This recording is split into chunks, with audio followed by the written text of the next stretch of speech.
Hello and welcome to the Q&A for Heart to Heart.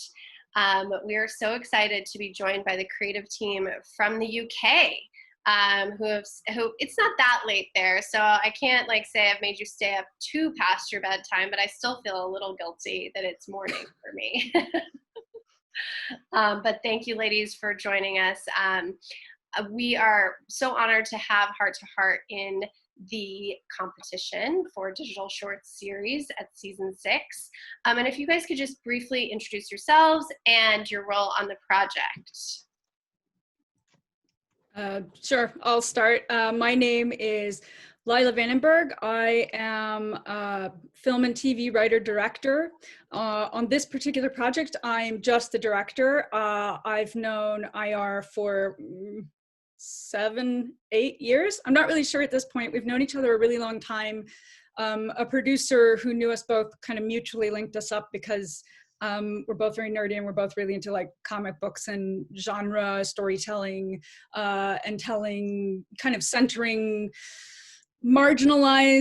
historically marginalized voices in mainstream storytelling. I think that's kind of ideologically both where our heads are at. So it's not that we hate indie filmmaking or that we're not interested in kind of small stories, but also we'd like to see those bigger, ambitious kind of 4-quadrant genre stories, just happen to have a lead that's a person of color or somebody that's LGBTQ, and it not be a big deal. It not be some sort of political barrier that has to be crossed, and the story have to be centered around sort of fighting for narrative justice, just to be able to start to tell those stories. Obviously, there's a huge amount of work that has to happen in the real world for that to become a normalized thing. But I think on a small scale, we'd always been dreaming about this.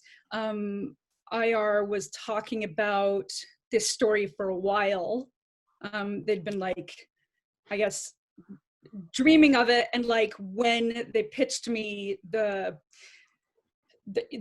there's a girl, she's about to die. Her heart is, so her heart wakes up and tells her they have to get laid before she dies. And I was like, I don't care what happens, but I have to direct this. So I love it. Yeah, keep me updated. And it's kind of we talk about a lot. We talk a lot of shit. We talk about a lot of projects. So yeah, we're always talking about everything all the time, so, including our work stuff. Yeah, and some things are just sort of a far off dream, and we've even sold stuff together, and in addition to writing separately. But then this one kind of came back around. Ira, do you want to? Yeah, that was do you have to introduce yourself? Ago. I don't know. Yeah, so IR is the writer also. Yeah, I'm the writer. It was 3 years ago now. Sorry. Doggy. It's okay. My phone went off. There's a dog barking. It's it's live. Spoiler. She's allowed to interrupt these kinds of situations. But 3 years ago, I was talking to Chiara Ventura, who's one of the producers, who I had known from film school. We were both at the National Film and Television School, which is the biggest film school in the UK. And she was a producing student there. I'd been a writing student. We weren't there at the same time. We only overlapped by a couple of months, but we'd always gotten on very well. We both really liked comic books, and we'd worked together on a couple of other smaller things. And she had just joined Manon Artison's new company, Art Images, and she called me and was like, we are looking for short format, young adult, genre, female and or LGBT led ideas. What do you have? And I was like, that is literally everything I do. So I'd basically pulled up one of those people, someone you would meet who opens a coat and has a row of watches on the inside and one. Like, so I just, yeah, I was just like, so this, and this.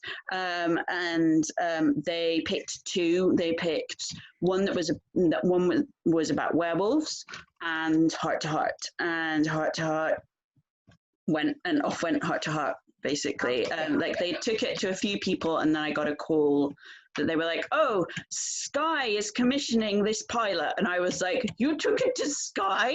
Like, I had no idea. And then it got to a point where I was, where eventually, like, it was clear we were going to need a director. And they were like, do you know anyone? And I was like, the only person I would trust with this is Lila. Like, literally the only person, the only director that I know that I would trust with this is Lila. I had already stuck that flag. Yeah, like, we had already talked about it ages ago anyway, and I also knew that it's such a weird idea, and I really needed someone who understood me to do it, because because it's such a, like, tonally it was always going to be a tricky balance, because it's dark comedy. You've got the Heart character saying really terrible things all of the time, and that has to come off as funny, not disgusting.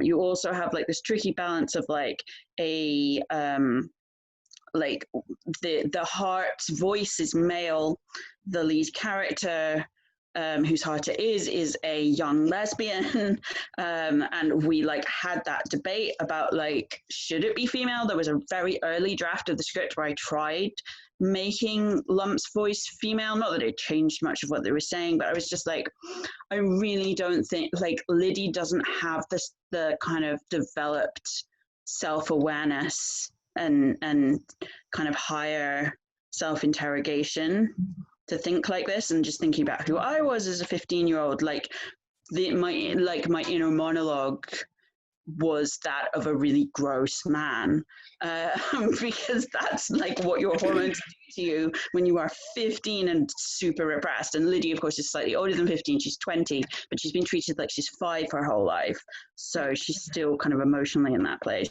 But yeah, like, obviously it's, like, that's tricky politically, representationally.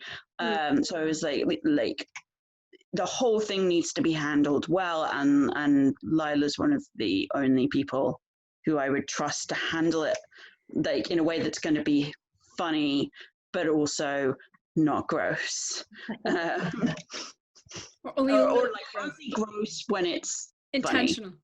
Yeah. I feel like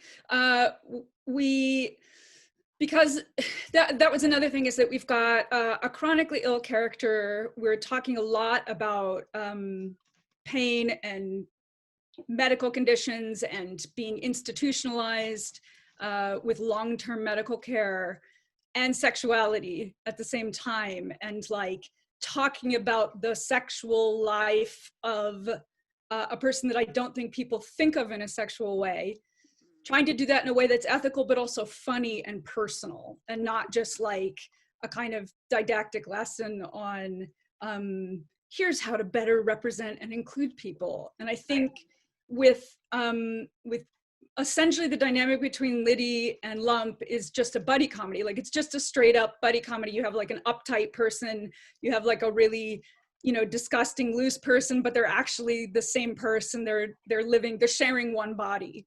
Yeah. And I think the sort of, like, you know, a little bit like, it's a really old movie, but like All of Me with Steve Martin is like a great example of that sort of format, where you really need, like, a yin and yang to get that push pull. And we knew it had to be a guy, but we also knew that there were very few male actors that could say that kind of dialogue, but also you trusted them implicitly to kind of have an internal boundary with Liddy, so that it didn't feel like they were being at her. Yeah, right, so it's like he's being a gross bro and wingman with Liddy, but he's not sexualizing her. Yeah, like objectifying her, because he is her.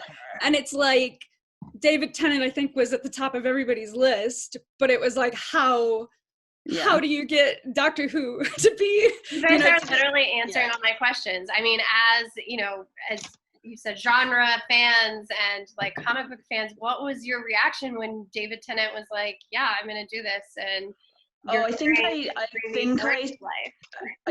I burst into tears.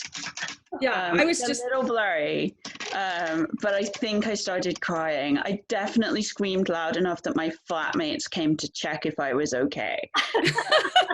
And I feel like we definitely, because David was not on set, obviously, because he's very busy and he does a lot of volunteer work and voiceover work and live action, and he's got like 1 million kids. Yeah, and he's got 1 million kids. I think it's 3 or 4 kids, I'm not sure, but he's very busy. And this was not like by any means like a well-paying project. Like he purely did this, I think, because he liked the script and IR's writing. But we had a lovely on-set actor comedian named Nathan Dean Williams who did the live action. He was on a mic and he did the interaction. He was so good. Fern, and he was and similarly, like, he has a really nice rapport with her, and that set up a really good dynamic. And then David came in and did like an amazing day of voice recording. He's incredibly professional. He's like obviously one of the most professional actors I've ever worked with. Yeah, and I had to explain what furries are to him. Yeah, we might have accidentally told him what furries were because we just kind of assumed he knew. He's done a lot of festivals. Yeah. He's done a lot of cons, but like a lot of cons. They don't let them like loose on the convention floor. He's not. I suppose he was. Yeah, now that in retrospect I realize he would have been like in green rooms and stuff. But I think we said something about furries, and then like over the intercom he's like, "What's a furry?" And then we started to like get into it. So if he knows what they are now, that's our fault. Well, there's a joke in the script about a fursona, and he was like, "What is a fursona?" Yeah, so we had to get way into it. Okay, we're gonna have to have this conversation. I love it. It was amazing, and like not a conversation I thought I would ever have. Like, yeah, it's hilarious. Well, I think I have time for one more question. And honestly, you guys, this was the easiest Q&A because you're so passionate and you're just like bleeding all of the juices and like goodness that like I wanted to hear anyways. So thank you. But so what is next for Heart to Heart? What does episode 2 look like? Or could you sneak a little bit of what a season 1 might look like? Yeah. Episode 2 opens on like one of my favorite scenes that I've ever written in anything, and I'm really sad that you don't get to see it. Yeah. It does exist though, because we actually shot 1 and 2 back to back. Yeah, because Sky were really great in terms of understanding that like a 10-minute pilot is really not a lot, especially again, this is such an odd idea. So they had us shoot 2 episodes back to back as a continuous pilot, basically. So there is a second episode. Yeah. So what in terms of a season would be is Liddy exploring her sexuality, trying to get the girl, Kim, who's this student nurse who she's really sweet on, learning more about Kim, learning more about the other women in the intensive care heart ward. I feel like there's too many things to say and I don't have time to say them, but this entire cast was fantastic, and it's basically an all-female cast, like ranging in age from like 60s to like 19. And it accidentally contained 2 doctors in the end. Yeah, because Nurse Joy turned out to also be a doctor. Yeah, since we originally filmed, so there's 2 Doctor Who's in it. And our young cast is incredible. They were so good. And then we have these like seasoned adult actresses playing our other heart patients. I desperately want to be able to write more of our the peanut gallery across the they were so great. Boards. Like they're basically 2 women who I know, like not those actors, the characters who I know from walking my dog in the park. Like I literally just picked them up and put them on that ward, but I'm just like, oh. But having seen the actors play them, I'm just like, oh, give me like an entire season of them like talking shit while Mitty's trying to get her a life together. I love it. I'm so excited to see more from, the Heart to Heart team, but both of you, it sounds like you have a lot up your sleeves, or maybe in that jacket you described with all the Rolex stolen watches from. Yeah. But we're proud to have you guys in our family at SeriesFest, and we'll be together soon. And no doubt for everyone watching, these two, formidable. Follow them. They are just at the start. Oh, and a heart. I was going to ask if we were going to do some twerking heart. This one doesn't really twerk. It's all in the wrist section. He just stares at me kind of judgmentally from the top of my wardrobe when I'm not getting work done. Yeah. One Easter egg, there's one shot that's like an over the shoulder of the heart twerking. Uh-huh. It's not the CGI shot. It's just like an out of focus twerking heart, like in the foreground. I'm operating that. That's my puppetry you're seeing. So I'm making it twerk there.